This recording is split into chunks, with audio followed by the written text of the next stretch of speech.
Luciene Carvalho é escritora e poeta.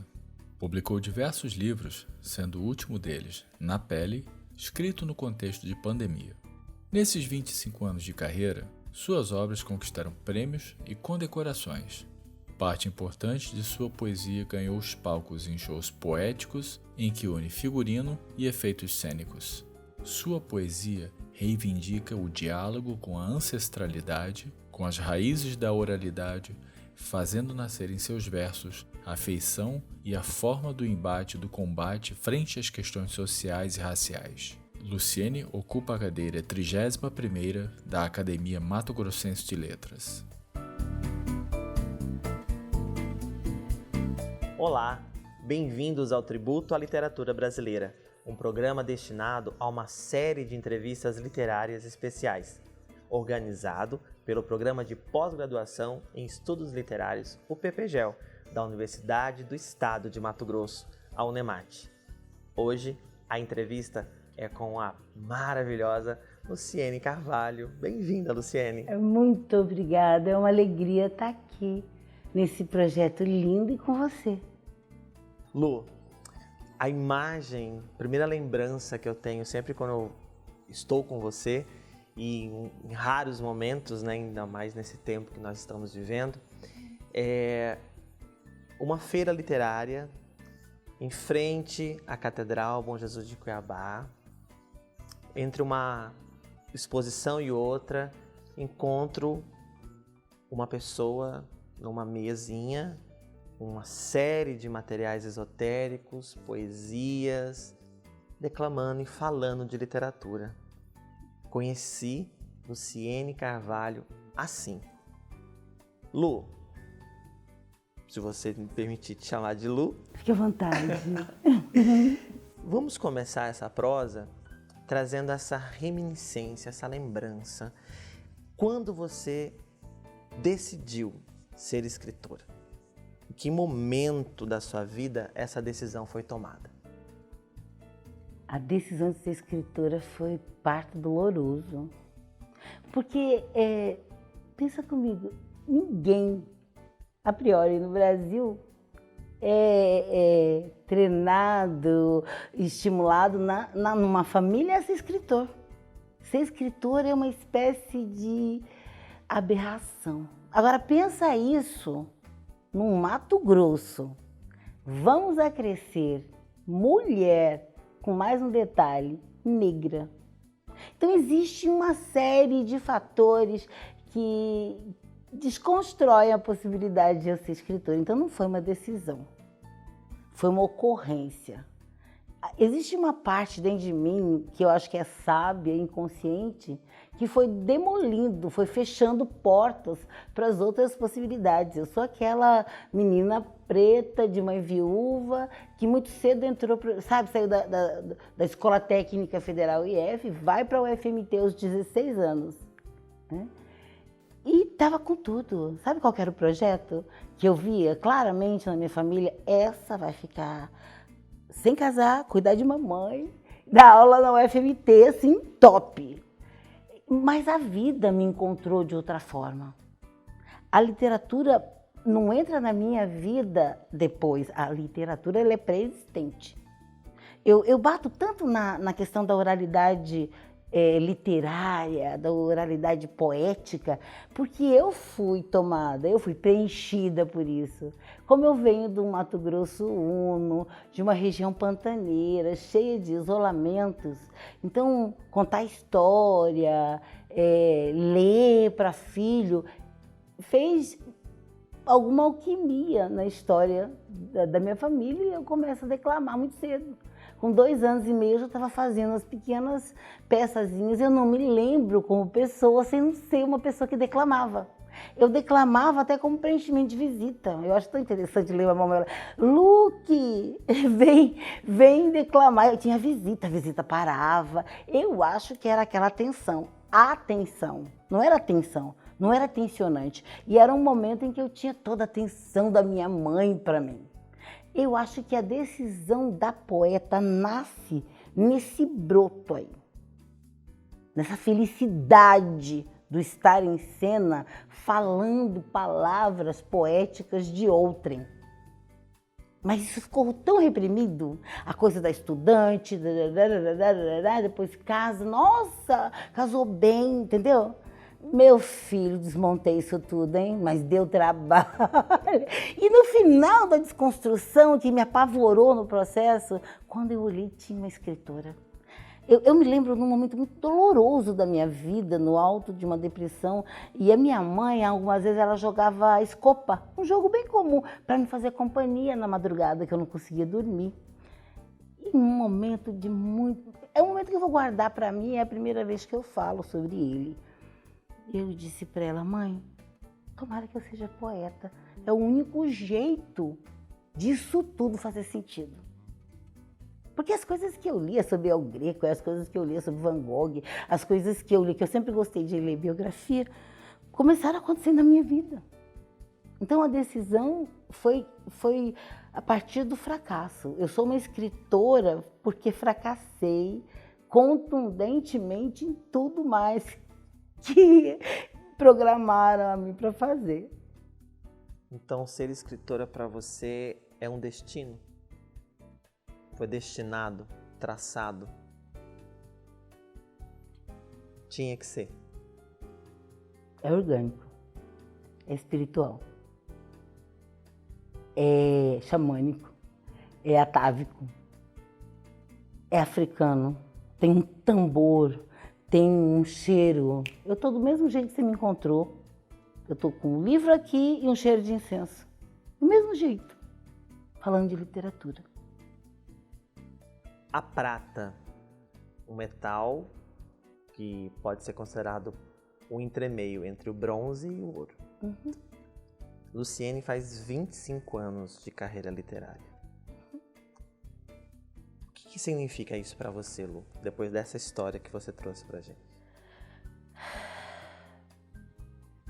Nessa trajetória eu aprendi a confiar nos deuses da literatura, a confiar na minha capacidade e competência de escrita, a confiar nos leitores, a confiar nas escolas, em especial a Unemate. Não é porque eu estou falando com vocês. De longe eu não faria isso. Sou apaixonada pela UFMT, eu sou cria da UFMT. Meu primeiro livro nasceu na UFMT. Mas o trabalho que vem sendo feito com relação à literatura brasileira, feita no Mato Grosso, que é um olhar, inclusive, que começa no meu mundo pelo Mário César, mas que quem traz uma prática construtora disso, a Unemate está fazendo lindamente. Eu estou achando que vocês estão plantando livro no meio dessa soja, desse arroz. Eu estou achando que o trabalho literário que a Unemate faz vai ser a melhor colheita, porque junto com tudo isso que vocês vêm fazendo, com o que a gente escreve, está plantando gente que pensa e que escreve e que se coloca de forma cidadã. Eu gosto muito da contra-revolução que eu venho observando há muitos anos. Eu já estive em Alta Floresta, eu já estive em muitas Unemates e eu vejo sempre uma esperteza sensorial, uma articulação de pensamento, sabe? Tanto em Cáceres, que é a mentalidade, né? O HD da coisa, mas aí eu olho para uma dona Valnice, eu chamo agora de senhorita Valnice. Eu vi um sapato azul, entendeu? Pá, umas plataformas inegáveis. Falei, ih, senhorita Valnice. Uma coisa inglesa? Você entende? Ô negra poderosa, primeira cacheada. Ela é doida, ela muda as coisas. E eu vejo você chegando. Entendeu?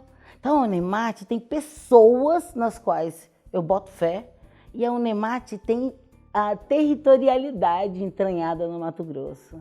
Então, a revolução está sendo feita na cara do gol e não tem goleiro. Então, vai dar certo, é gol de goleada. Eu nesses 25 anos, aprendi a confiar. Eu aprendi a confiar. Tudo que eu temi anos, meu Deus, ser escritora doía tanto. O medo do fracasso, não de um fracasso, mas de inúmeros fracassos, que chegar à condição de escritora, e eu não sabia que gente preta não estava escrevendo. Para mim, eu ia ser mais uma escritora. E aí eu fui entendendo Porque eu escrevi um livro e depois, na hora que eu chego com este aqui, com o primeiro individual, ai, desculpe, desmontei tudo. Então, Teia, e teve uma atitude muito generosa. 2 pessoas me marcaram muito, Ivens e Lucinda, da forma como eles fizeram assim, senta, tem lugar para você. Isso foi muito generoso. A literatura é generosa. Agora ela está um pouco mais competitiva. O traço hoje aqui é mais competitivo. Hoje, vocês prestem atenção no que eu vou falar, em 5 anos, o mercado literário é competitivo. Vai estar sendo escrito para ser lido. Não só assim, aquela coisa diletante, cheguei do consultório, acabei as minhas aulas. Não, está se criando um mercado. E isso é capitaneado por vocês na Unemate. Eu repito isso em qualquer lugar, com muita tranquilidade. E essa mudança de chave ou mudança de postura desse momento da literatura no Estado, a literatura brasileira produzida no Estado, como que você vê isso dialogando, né? Você trouxe o Ivens e a Lucinda, né? Referências para nós, né? Como que você vê esse momento da literatura nesse perfil que você trouxe, esse perfil competitivo, como que isso esbarra no literário? Não esbarra, não, constitui um novo momento. Constitui um novo momento. Eu sou uma mulher que consegue saboar a coisa. Né? Você bota no pessoal, eu levo para o institucional. Você bota no pessoal, eu levo para o institucional. É porque eu penso sobre essas questões. Parte das madrugadas, antes que o dia venha e me leve pelo sono para descansar, que é o meu horário de ir, eu penso sobre essas coisas. Eu penso que existe, por exemplo, uma ação editorial muito intensa, humanos, fazendo um trabalho muito forte. Tem uma gente daqui como Stephanie e Matheus que estão lá em São Paulo, geniais, preparando um outro movimento que vai chegar. Eu vejo o Caio como uma ponte para uma juventude, mas eu também vejo coragem que vocês não entendem ainda. E aí eu vou ser arrogante e dizer que vocês não têm ideia do que está acontecendo na periferia e que amor é bom porque arrasta a gente, na paixão a gente vai. Eu acabei bispar no hip hop e, como diz Cristina Maria do Sesc, foi identitário. Existe uma pancada de meninas que estão se expressando através do slam. E como o slam é competitivo, é uma competição de poesia, de uma outra batida. Porque o hip hop ele é grandioso, porque ele diz, olha, se você tiver uns equipamentos e quiser ser DJ, você está pronto. Se você pegar o microfone e der conta de se comunicar, você já é MC. Se o corpo estiver pronto, você é b-boy. E o grafite é seu traço. Só que agora chegou o slam, a poesia é o 5º elemento. Eu conheci o cara que criou o Festival Internacional de Slam da França. Quando eu fui no Rio de Janeiro, na Cidade de Deus, em 2016. E é competitivo. E é competitivo porque as pessoas estão correndo atrás de prêmios nacionais. E é competitivo porque tem todo um movimento feminino de suporte. Tem um olho que compara, que mede. Fica de pé, não fica de pé. Entendeu? Os conceitos aconteceram. Existem editoras que estão acontecendo no Mato Grosso que têm conexões de pessoas trabalhando lá em São Paulo para a coisa andar. Existe qualidade editorial aqui que não fica a dever a nenhum livro europeu. Então, Cuiabá, eu lembro uma frase que me magoava enormemente. Ah, mas tá bom para Cuiabá. Isso me choca, sabe, quando eu chego. Tá bom para Cuiabá. Como que é isso? Como que é assim? Tá bom para Cuiabá? Essa síndrome de Pocahontas que existia, que me mexia muito. E eu sou muito bicho do mato, entendeu? Meu negócio é... Quando eu consegui chegar até o Chile e voltar, eu tive uma outra compreensão de mim. Você entende o que eu tô falando? Eu acho que existe um mercado porque mudou quantitativamente. Eu acho que existe um mercado porque nos últimos 4 anos houve regularidade, mesmo que de forma ainda modesta, de prêmios, de fomentos, de editais, enfim. Existem iniciativas, eu vi em Juína um menino que a própria comunidade publicou, enfim, existe um movimento. Agora, com relação à minha história é outra. Eu fui a pessoa que chegou para vender livro. Eu não dou livro, eu não faço diletantismo, eu vivo disso. Então, a minha luta há 25 anos é profissionalizar o escritor, o poeta. É nesse lugar, essa filha de viúva, essa preta, essa que deixou um caminho que já estava pronto, seja num profissional, seja num conjugal, e vem para a literatura, eu trouxe a minha inteira. A literatura ia ter que ser meu foco e minha fonte de renda.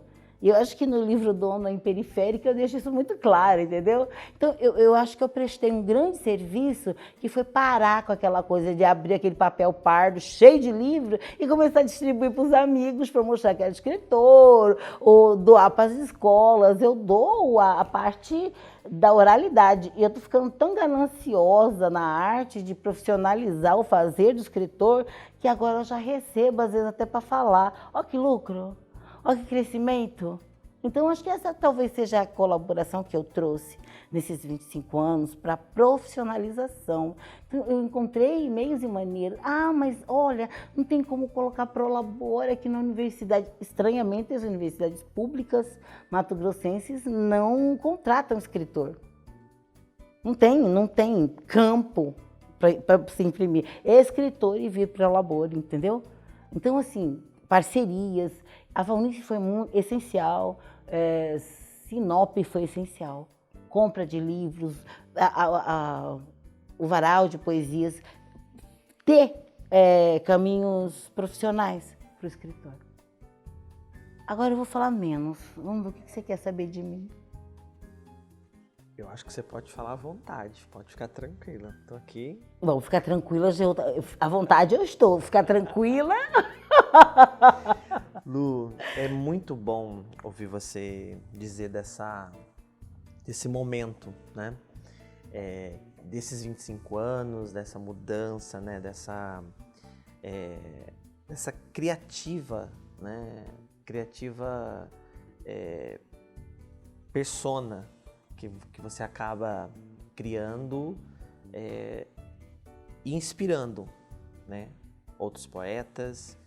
E uma vez você disse, né, numa das suas falas, de meninas que se inspiram na sua poesia, que se inspiram nessa postura que você assume, de assumir o seu verso, né, de assumir essa história. Isso que você disse que você chamou na sua fala de gente preta. Na pele tem um tom. Qual é o tom do Na Pele? Todas as vezes, há muitos anos, eu comecei a assinar meus livros com carinho, Luciane Carvalho. Na pele não tem com carinho, porque a minha pele não foi tratada com carinho. Porque a pele dos que têm a melanina em grau maior ou menor que eu tenho, não foi tratada com carinho. Na pele é medo. Medo de não ter me comprometido o suficiente. Quando a pandemia chamou o mundo para pensar, cada um sobre si mesmo, eu percebi que eu tinha uma angústia que não tinha nome. E a minha garganta que não parava. Eu tomava remédio e não resolvia. Em algum momento eu falei, ô Ramon, que eu estou com um trabalho continuado com o Ramon, ao convite dele. Ô Ramon, se eu escrever um negócio, eu nem sabia o que era. Se eu escrever um negócio, você publica. Eu só queria me assegurar que aquilo não ia ficar só no caderno. Aquele processo de 2, 3 anos, que só quem escreve sabe, né? Ele falou, publico. E eu fui pensar, se eu morrer nessa pandemia, sobre o que eu não escrevi. Porque eu já tinha, pelo amor de Deus, morar no Porto, ter diagnóstico psiquiátrico, sobre ser mulher, sobre ter tido relacionamentos com mulher, sobre investigar uma espiritualidade feminina de outra nuance, enfim, tudo já tinha. Ser mulher de mais de 50 e ainda me achar fêmea, tudo já tinha percorrido, né? Mas eu não tinha escrito sobre ser preta. Quando eu constatei que eu podia, porque a gente ainda não sabia como que a pandemia era, ela não tinha chegado. Essa urgência de março, uma coisa assim, como que será? Será que eu consigo me escondendo, aquilombando? E aí eu comecei a perceber que aquele movimento de aquilombamento não era só medo, era valoração. Primeiro, que eu queria viver. Isso era novo para mim, eu achei que eu era suicida. Segundo que vidas negras, né? E quando eu me deparo com a certeza que eu queria escrever sobre ser preta, mas não sobre ser preta nessa coisa de, a África, porque eu não queria voltar para a África, eu não queria estar lá. Eu agradeço os que passaram, o que passaram para eu estar aqui, passando o que eu passo. Eu prefiro estar aqui e eu vou chegar lá. E aí eu vi o tamanho da minha covardia. A dor ficou clara para mim. Eu enlouqueci. Eu saí de toda a minha geografia existencial para esse livro ser produzido. Eu escrevi em 61 dias. Creio que Ramon nem acreditou, porque ele pediu um aval. Eu liguei para a Valnice e falei, ela vai entender, ela tem melanina. Peraí, ela falou, Valnice! Foi um livro que todos os poemas escritos foram para a impressão. Não sobrou nada lá em casa sobre a escrita de Na Pele. Tudo foi escrito. Tinha um poema que eu já tinha escrito sobre Marielle, quando da morte dela, que eu coloquei e formaram os 50 poemas. Só tem gente preta aí nesse livro. Foi o Raul, foi a Rapper Azul que foi escrever as coisas que eu fui constituindo. Chegou um momento que eu mesma conversei com o leitor nas orelhas. É uma conversa falsa entre pretos. É uma conversa entre pretos, como se esse livro fosse um BBB de pretos. É uma conversa de racialidade para todas as raças lerem. Para tentar... eu acho que o verso que resume isso é assim: estou cansada dessa luta em que uma parte sente dor e a outra não escuta. Eu queria falar da condição de ser negra nesse Brasil hoje. Sabe, esse negócio de, eu sou resolvida, assumida o cabelo. Mentira! Tem todo um trâmite, a gente levantar da cama, montar um personagem, esconder o medo, a insegurança, a autoaversão da condição de negra, para depois sair porta fora, guerreira, poderosa. Poderosa é aquela dor que você sente e ainda é a dor da sua trisavó que andava descalça, sabe, trabalhando na chuva e no sol. A pressão arterial, o reumatismo herdado que está no meu corpo todo. É disso. E ao mesmo tempo tem que ter coragem de, com as faltas de dente, que é a própria condição de escritora, ponto, e sentar numa cadeira da academia, porque aí vem a coisa da destinação. O que eu estou fazendo lá, Pé de Angô? Sabe o que eu estou fazendo lá? Estou esperando as outras pretas chegarem para eu poder terminar a missão. É uma missão desconfortável. Parece às vezes que a senzala entrou na casa grande, mas é que foi dada a mim. Eu acho que primeiro, eu não estou lá com as minhas forças. Eu estou lá com forças que eu represento. Eu estou lá porque tem você. Eu estou lá porque no momento de extrema solidão parece que você materializou. Oi! Eu nem sabia que dono ia virar. Você tem um dono? Eu falei, só tenho o meu, o que eu estou usando. Que honra! É aquele pequeno momento de amparo. É disso que é feita a minha carreira. é de quando o Valnice fala, não, poderosa, a gente já resolveu a passagem, você vai ter uma hospedagem, vai para São Paulo. Eu nem sei andar naquele lugar, eu tenho um ódio daquela cidade que eu não entendo a dinâmica dela na minha cabeça. Tenho ódio, na verdade, de mim, porque eu já estive em São Paulo e essa história de uma outra parte da minha vida, que um dia a gente fala, mais de 50 vezes. Eu vivi naquele estado, né? Mas é um estado em que a minha mãe foi e volta. E meu pai veio por lá. Então é a história da minha origem. Mas vamos à próxima. Que delícia. Não, é muito forte ouvir tudo isso. É muito tocante, né? E traz um viés da sua literatura que cada vez mais tem aparecido nas pesquisas que a gente lê, né? E como tem aparecido pesquisas, trabalhos sobre a produção da Luciane Carvalho. Sempre revelando uma literatura engajada, combatente, mas sempre uma pesquisa é sempre um olhar, um ponto de vista de um pesquisador, que necessariamente o autor não tem a obrigatoriedade de concordar com aquele ponto de vista. Uhum. Quando as pesquisas apontam que a sua literatura é de combate, é engajada, sua literatura tem uma pauta, você acredita? Porque, e se for uma pauta só? Não, é essa pauta. Porque Na Pele você disse que você virou a chave, você, né, mudou o tom, percebeu algo que faltava ainda nesses 25 anos. E aí? A pauta agora é essa? A pauta é matar o parnasianismo que insistia em viver no Mato Grosso. O último lugar que o parnasianismo ainda existia como referendo, quiçá polvilhado de simbolismo, era aqui. Essa que é a pauta. A pauta é pulsar. Não para causar estranhamento. Não é essa a minha intenção. Minha intenção é viver.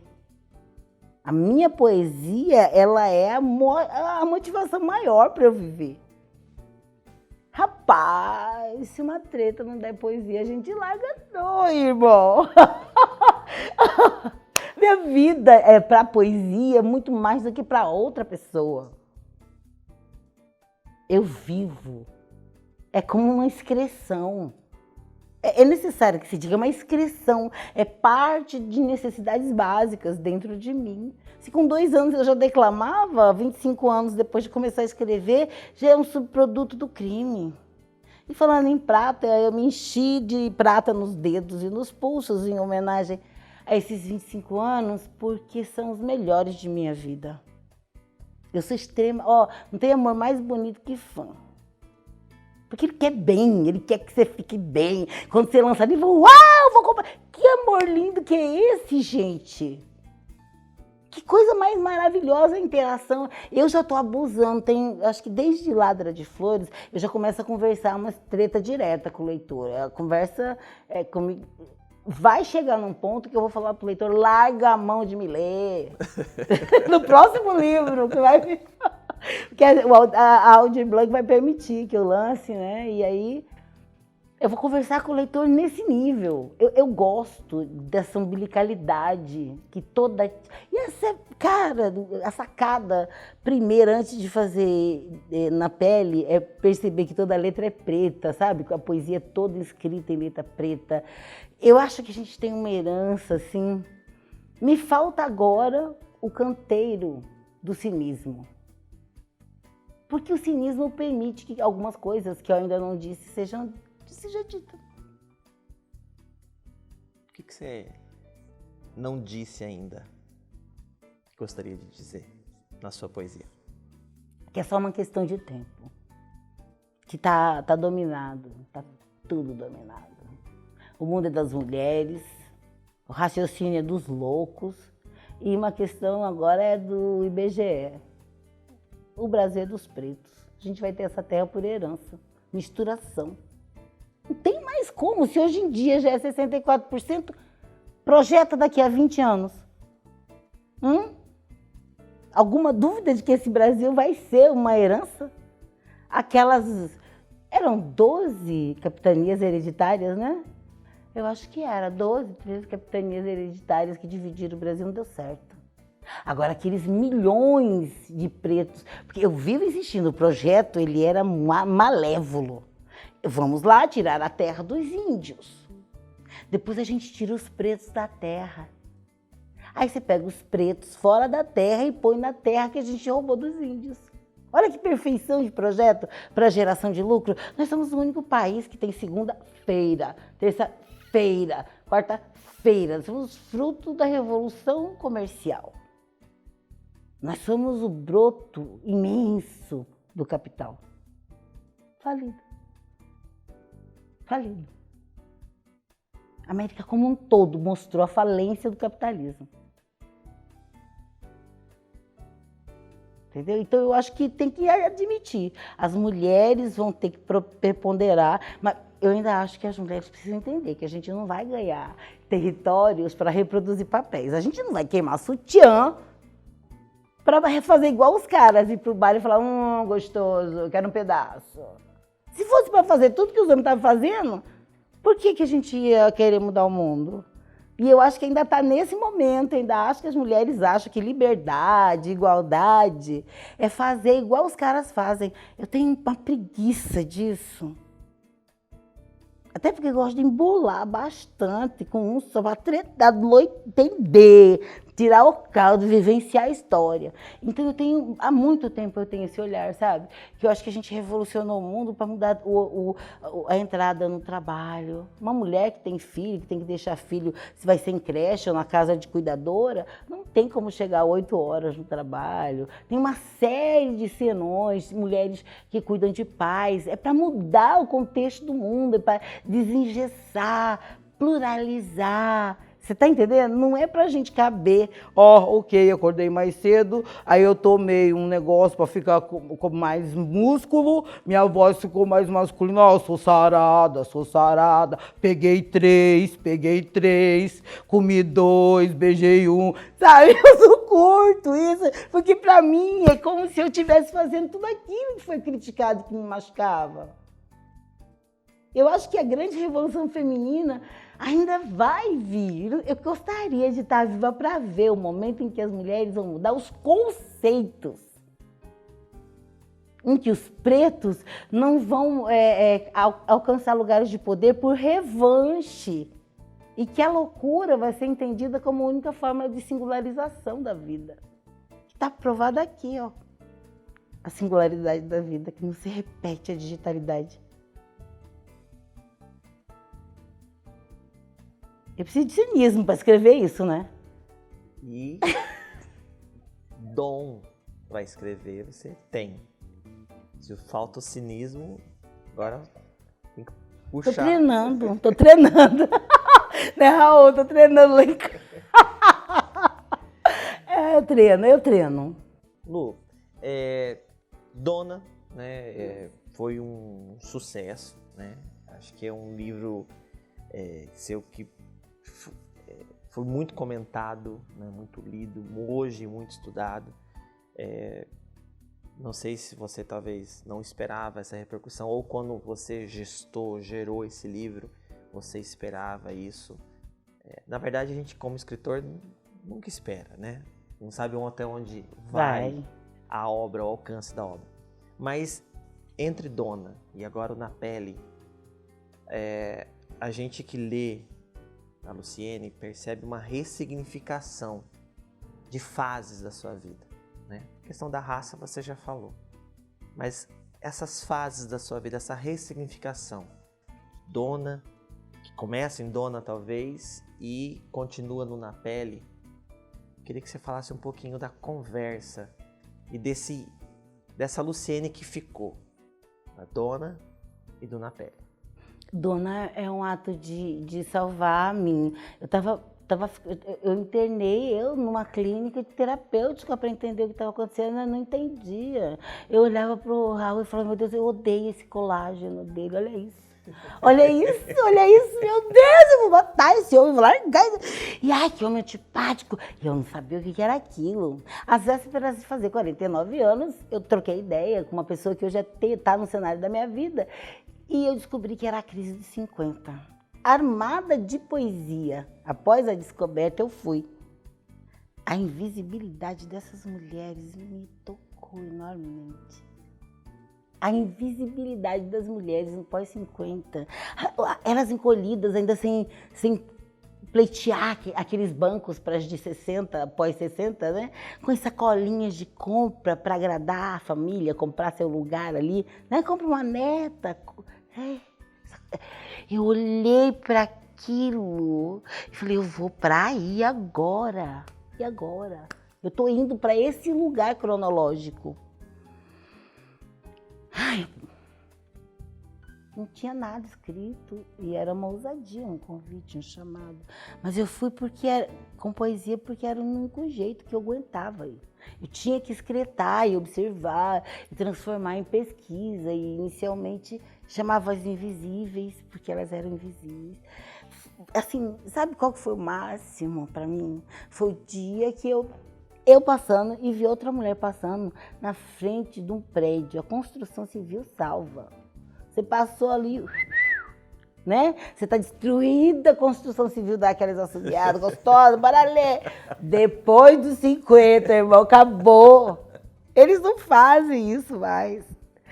E eu depois de Dona, consegui sintetizar que, na verdade, é a mesma cultura judaico-cristã, onde está escrito que a mulher trepa para procriar. Que o prazer tem que... É uma coisa aqui do masculino. Que mulher faz sexo procriativo. E os 50, em geral, batem com a menopausa. E se a mulher não procria mais, o que é que ela está fazendo querendo gozar? Querendo ter beleza. Então, eu vi dois polos de mulheres, as invisíveis, e aí super esticada, super malhada, super cansada, super reprimida. No outro lado, entendeu? Eu não posso parecer a idade, a boca vai virando um traço, puxa, escaneia a cara. De outro jeito, meu Deus. Dinheiro, canseira e frustração, porque vai ter que se render em algum momento para poder suspirar a própria história, né?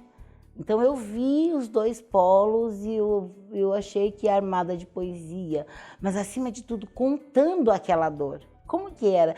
Pensa nas bonitas. Pensa no... Eu tive que lidar com o fato de ser gorda, de ser preta, do cabelo ser grenho. Eu já vinha loitando com a aceitação faz tempo. Agora pensa nas lindas, irmão, daquelas que foi Miss na cidade delas. O que é para essas mulheres chegarem aos 50 anos? Tudo bem, teve um filho, 2 filhos, puxou, levou, pôs a caixa pesada, achatou a barriga. E agora? Esse é o grito de Dona. E agora? O que eu faço comigo? Eu sou a sobra da minha história. Se a mulher não se reconfigurar, se a mulher não se... Por isso que eu falo do perigo de reproduzir o comportamento do homem, porque não tem Viagra para nós. Esse encontro tem que ser meu comigo, e aí? Ou então fingir que você aguenta o priapismo do marido. Coitada, vai ficar assada. Tem nada para ela.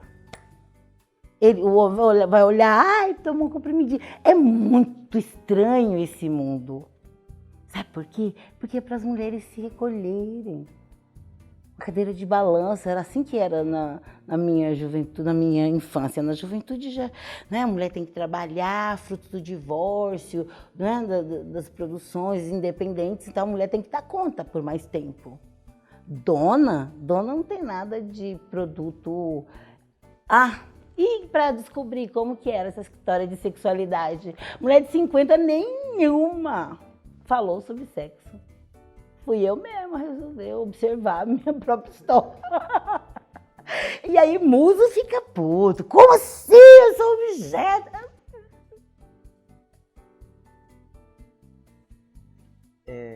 Quando você diz assim, observar a sua própria história, Dona, ela quase, não é quase, né, mas ela traça uma árvore genealógica da Luciene. O que que essa árvore representa? O que dessa árvore fica de fruto? O que fica de galho seco? Eu acho muito triste só ter conhecido um tio do meu pai.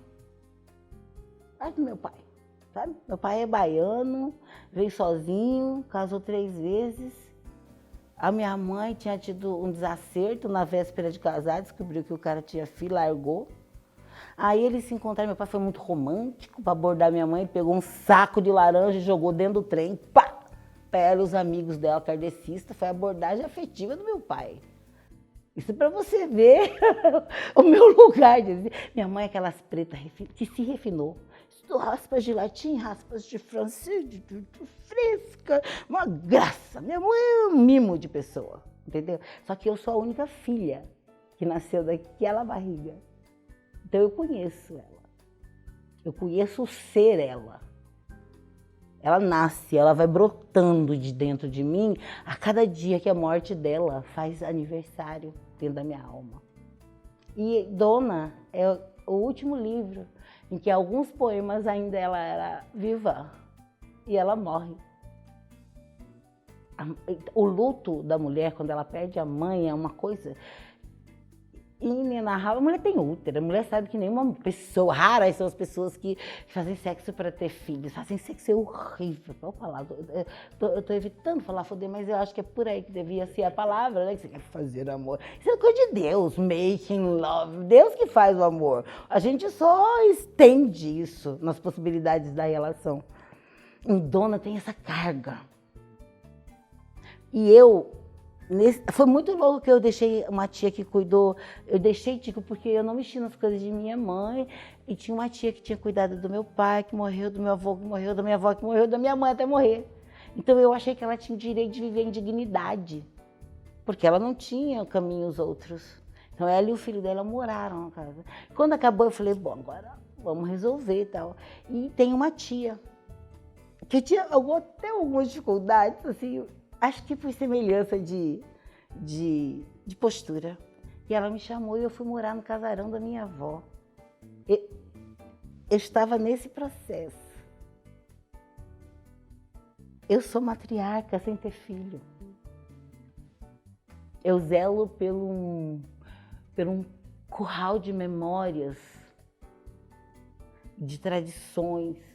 Eu inscrevo o nome da minha família em territórios que negros não escreviam. Eu checo, eu confronto, até que o nome dos meus avós que escreveram a história desse lugar tenha o mesmo território armada do sobrenome do meu pai. Eu vou para uma luta no território da família da minha mãe para reconhecimento. E eu fiz isso, não foi aqui não, foi lá em Livramento, eu fui lá em Mata Cavalo, nas origens reais. Eu tenho vínculos com esses lugares, eu fui buscar a história e voltei para cá, para erguer um totem de força matriarcal. Eu jamais imaginei que eu fosse fazer esse caminho. Mas a minha avó teve 13 filhos, 2 morreram, 11 ficaram, um homem, todas mulheres, das minhas tias. A minha mãe criou os filhos da minha tia, uma do meu pai e meu irmão. Eu tenho um irmão e 3 irmãs. Entendeu? Eu vivo num universo que tem uma paginação feminina muito grande. E por um tempo na minha vida, eu acho que por necessidade mesmo de sedução absoluta, eu também seduzi mulheres. Como um caminho de competição, de superação das inferioridades que o feminismo, a feminilidade, a estética poderiam me trazer. Você falou que fazer amor é divino, né? É coisa dos deuses. Onde está o amor, então, na poesia da Luciane Carvalho? No meu próximo livro, eu vou falar de amor. Chama Gula d'Água.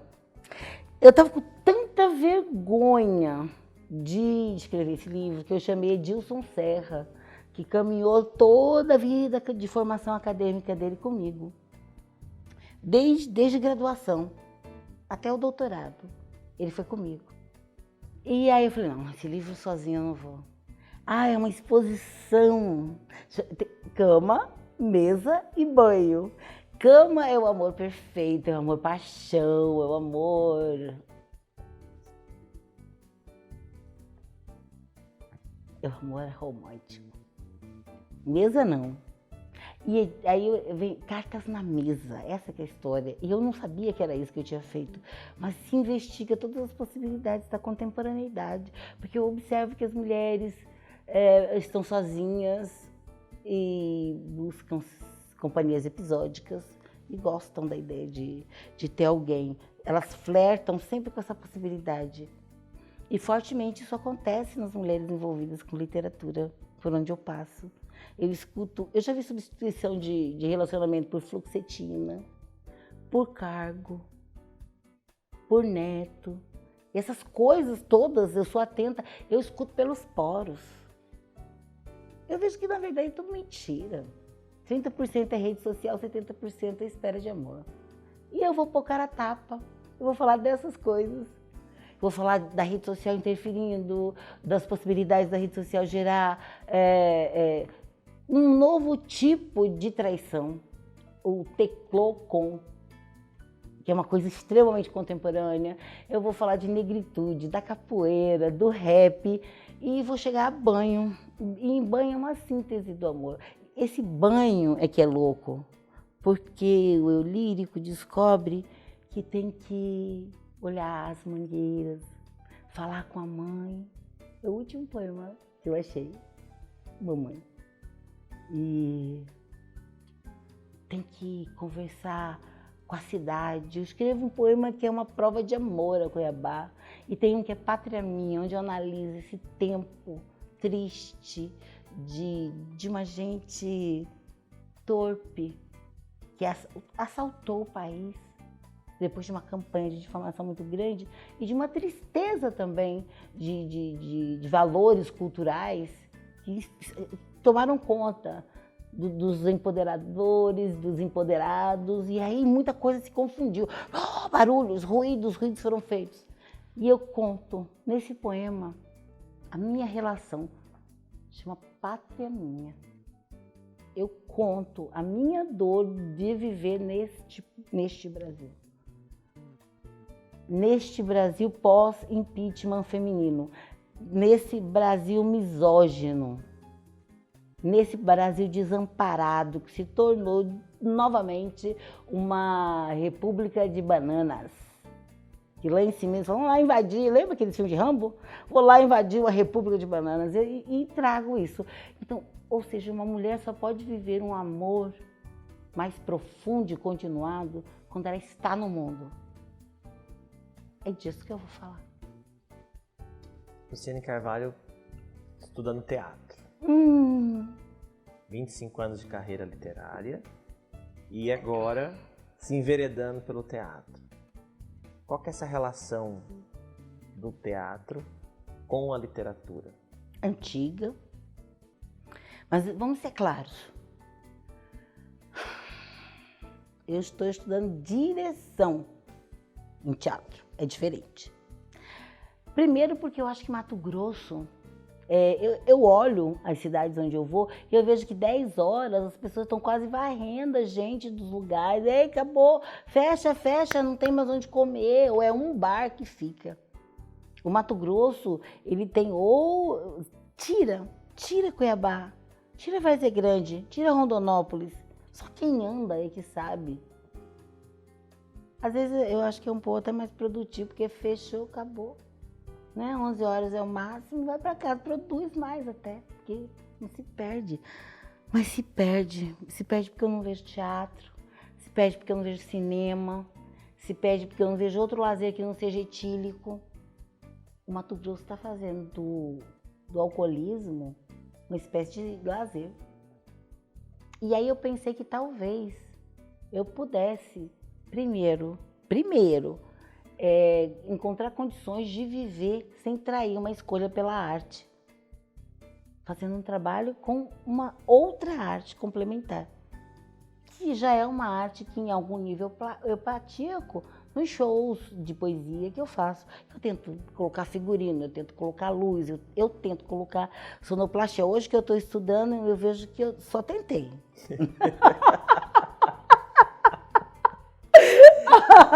Então, o que eu estou querendo dizer para você? Sempre é tempo, né? Vamos aqui dizer que eu ainda vou ter tempo de chegar aos 50 anos de carreira. Vai. Que Deus deu um jeito, sabe? Nos torcilags, nas coisas, essas dores. Meu Deus, eu faço um drama em cima disso quando dói muito, sabe? Eu aproveito para chorar tudo. Chorar ser poeta em Mato Grosso. Então, eu cansei de chorar. Eu realmente fiquei muito irritada com algumas questões que as pessoas não querem entender, porque elas não têm possibilidade de entender. Então, existe uma poesia que é feita de forma brutal dentro da pele. Ela é diferente de poesia aprendida, porque eu já fiz poesia aprendida. Estudei literatura na escola técnica, e aí eu fazia soneto bonitinho, né? 4-4-3-3. Mas existe uma poesia que é para além. Eu estou falando de mim. Eu estou falando da minha história. E foi a única forma de não trair a poesia. Porque eu cheguei à beira de desistir, porque eu trabalho para isso. Isso aqui para mim é trabalho, não é uma ostentação de ego. Isso aqui não é uma dragona, isso aqui não é um enfeite para mim, é minha vida. Cada coisa dessa daqui que eu vendo muda o que vai acontecendo lá em casa da coisa. Eu tenho um parceiro que foi fazer jornalismo. Por que você fez? Ele falou, eu sou jornalista porque você é a notícia. Então eu estou tentando canalizar, mas eu também acho fortemente que se eu passasse mais 2 dias começando a estimular cursos de teatro no Mato Grosso, que eu conheço, de respiro, dormida, eu posso ajudar no projeto. Porque eu acho que um grupo de teatro que você planta numa cidade, muda a cidade inteira e pode continuar sem mim. Entendeu? Sendo diretora, eu posso dar formação. Se eu conseguir dar formação dos 141 municípios, em 40, muda o estado. Já estou andando mesmo com mala. Por que não formalizar conceitos? Não para as pessoas virarem seguidoras. Não, o conceito de seguidora, eu gosto dos meus momentos de... Até porque Luciene Carvalho é personagem de mim, é persona de mim. E o Lulu Santos avisou, não leve o personagem para a cama, pode acabar sendo fatal. Se eu dormir pensando que eu sou imortal, querida, eu acordo tão deprimida. Porque é uma imortalidade tão dolorosa, exaustiva, entendeu? Eu gosto mesmo das pessoas normais, comuns, loucas, as pessoas que eu não tenha que temer e me defender, me proteger, sabe? Eu preferia ainda encontrar pessoas das quais eu não tivesse que me proteger, mas não é assim. Então tem uma Luciene muito reclusa, mesmo sem pandemia. Tem uma Luciene poeta mesmo, que criou um mundo de quintal. Eu tenho um ecossistema no meu quintal. As pessoas que moram comigo conhecem o quanto que eu gosto de estar lá dentro, mergulhada naqueles processos. Ô cachorrinho que chegou, cadê o cachorrinho? Como que é o nome? Adoro fazer mercado para ver a casa. Sabe a que perdeu o pai, provedor? Então, ela gosta de tudo, tá? Eu cuido dos projetos também, junto com o Mano Raul. Ele é um cara ativista. E a atividade dele, as identidades, e o traço comum entre eu e ele é muito importante. Ele tem muita coisa parecida comigo. Amar Mano Raul é como aumento, não é da autoestima. A autoestima é quando eu pinto a unha na madrugada de ontem para vir aqui. Estou falando de amor próprio. Quando você casa com alguém que tem características estranhas e até diagnósticas semelhantes ou similares a você, você já está num nível de amor próprio significativo. Luciene Dona, Luciene na pele, Luciene conta-gotas, Luciene aquelarre, Luciene esotérica, Luciene astral, Luciene da lua. Essa influência, essa confluência, essa regência, a lua sempre aparece nas suas obras. Esses elementos aparecem. De onde veio essa relação? E por que isso é tão forte? De modo que na pele você registra, inclusive, quando os poemas são escritos. Cristina! Essa Cristina Campos, a menina digitou. Quando Cristina viu, não perdeu. Mas isso já está em insânia. Acho que eu vou usar Gil para ser breve. Até que nem tanto esotérico assim, pois se eu sou algo incompreensível, meu Deus é mais. Menino, Caldeirão é o único lugar, a bruxa é a única figura histórica que ela tem símbolo fálico próprio e duplo.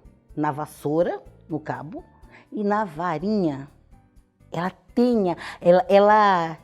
Ela é equipada, ela não é filha de ninguém, ela não é mãe de ninguém, ela não é irmã de ninguém, ela é uma figura em si, empoderada.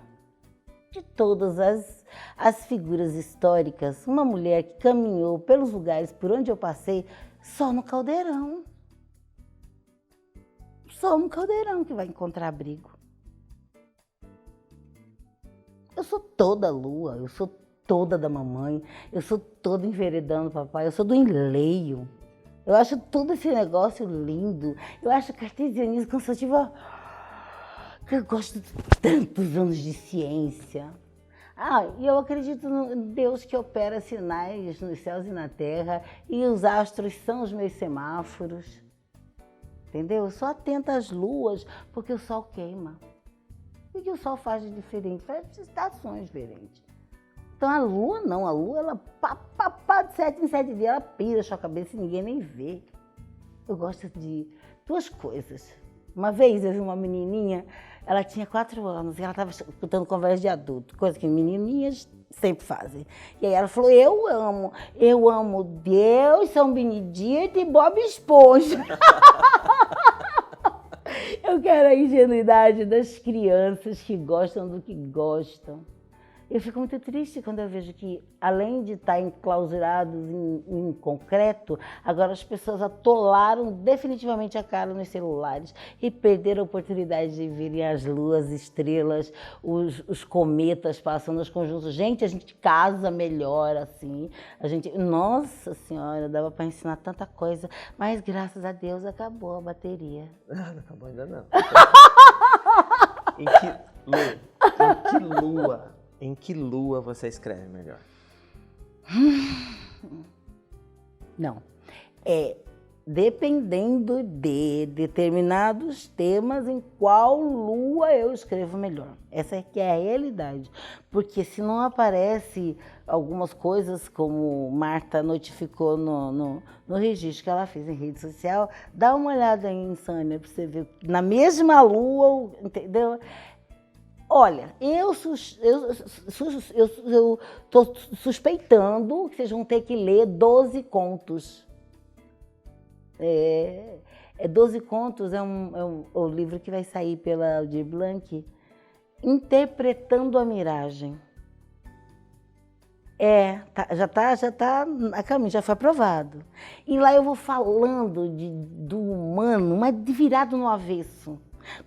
O lado sombra de todas as pessoas, sabe? E eu acho que ali eu achei um lugar de escrita em que as pessoas no noturno se mostram no noturno e no diurno perceba a solaridade e a lunaridade da atitude dos personagens da narração. Você vai entender melhor o que a gente está conversando agora. Tributo à Literatura Brasileira, conversou com Luciane Carvalho. Lu, obrigado de coração. Foi um prazer imenso estar com você, tá? Então... Ficamos assim. Eu agradeço, porque toda oportunidade de extensão no momento de transição, como é o tempo da transição, é o tempo planetário, é o tempo da gente se refazer. O contato tem que estar muito próximo conosco mesmo. Não adianta a gente querer que o mundo mude, a gente precisa mudar pelo menos a cor do esmalte. Se a gente ficar rígido no velho, não vai acontecer nada. A não ser a repetição do mesmo. E mais do mesmo agora é assustador. Leiamos, pelo menos vamos sonhar, vamos ampliar horizontes. O Mato Grosso precisa muito de literatura. E eu agradeço a oportunidade. Principalmente por estar com você, Edson. Tributo à Literatura Brasileira, um programa criado e organizado pelo Programa de Pós-Graduação em Estudos Literários da UNEMAT. Obrigado e até a próxima.